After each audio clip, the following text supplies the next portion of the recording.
Hello friends, स्वागत आहे तुमचं माझ्या चॅनल टिप्स करू. फ्रेंड्स, श्रीवर्धनमध्ये पाऊस आले आणि अवकालीन पाऊस आल्यामुळे मे महिन्यातच पाऊस आलेला आहे आणि पावसामध्ये एवढा नुकसान झालेलं आहे. काय काय ठिकाणी दरडी कोसळल्या आहेत, कुठे कुठे घरामध्ये पाणी घुसलेलं आहे आणि कुठे कुठे तर एवढा पूर आलेला आहे. तर तुम्हाला आपण काही ठिकाण कव्हर केलेले आहे ते दाखवणार आहे. आणि आता मी आलो आहे श्रीवर्धनमध्ये ढोणगलीमध्ये. यांच्या घराच्या मागे दरड कोसळले ते आपण पाहणार आहोत. ते भोसल्यांचं घर आहे आणि त्यांच्या घराच्या मागे ही एवढी मोठी दरड आलेली आहे. मला वाटते 5 ते 6 फूट घर लांब राहिलेलं आहे. ते आपल्याला दरड दिसते आणि तर ह्यांचा हा घर आहे. एवढा जवळ घर आहे दरडीपासनं. एवढा अंतरावर हा दगड येऊन थांबलेला आहे. एवढा मोठा दगड आहे. जर दगड अजून पुढे आला असता तर हा घर फोडून टाकला असता. आणि एवढा कमकुवत घर आहे की विचारून सोय नाही की पाणी आतमध्ये जातं आहे, घरात पाणी घुसतं ना. नाव काय तुमचं? राजेश भोसले. तर दरड किती वाजता कोसळली होती? काल 7च्या दरम्यान. सकाळी संध्याकाळी संध्याकाळी जोरदार पाऊस पडल्यानंतर ही दरड कोसळली. 4 वाजता पाऊस चालू झाला. त्याच्यानंतर 7 वाजता तिथून हा घरात पाणी भयंकर. आज कालपासून मी उचल लोकांच्या घरात नेऊन तिकडे ते आता तुम्हाला पाणी तर दिसण्यातच सर्व नीटनेटकेपणा केलेले आहे. म्हणजे गावाची म्हणजे शेजारी पाजारी येऊन इकडे व्यवस्थित करून गेलेले आहेत. आणि ही सकाळी 7 वाजल्यापासून माणसं चालू होती. 7-8 घडी म्हणजे 10-15 जण 20 जण होते.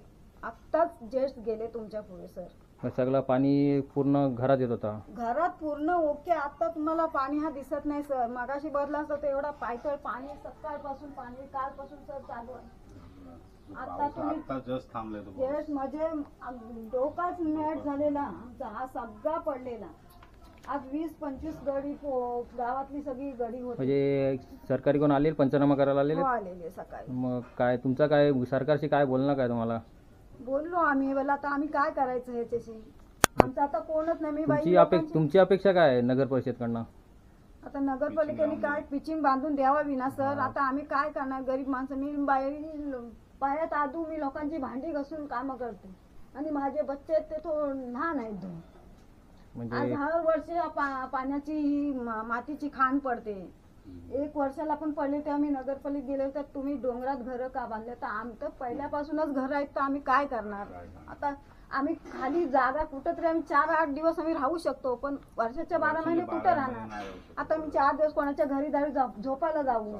आता हा पाणी सतत चालू. आता मगाशी आलं तर मग हा पाणी सगळा चेलतो. मगाशी तुम्ही सकाळी बघितलं असतात ना. आता ज्येष्ठ हा पाणी थांबलाय ना. आता पण हा पाणी चेलतोय सर. तरी आता पोरांनी मिनिटे वरती टाकले. आता आम्हाला तर आधारच ना. आमचा कोणीच नाही इथं सर. आता खाली ज्याच्या ठिकाणी नाही सुविधा तरी तिथं पिचिंगे बांधून दिले. मग जिथं जरूरत आहे आज रात आहे रीत आहे. आता आम्ही 4 महिने आता पाऊस 4 महिने खाली जाणार पण नेहमी तरी कोणाच्या दाराशी जाणार. नियम असते दरड भागात हे सुविधा देत नाही जास्त. हा तर काकींचा बोलणं काय की ते सरकारकडनं थोडीफार मदत व्हावी. म्हणजे थोडाफार पिचिंग बांधून द्यावं. घराच्या मागे जे ही अशी भिंती आहेत म्हणजे भुरुम आहे, पूर्ण भुरुम डोंगर आहे. तर तिथे भिंती घालून द्यावी म्हणजे थोडा पिचिंग घालून द्यावा सिमेंटचा.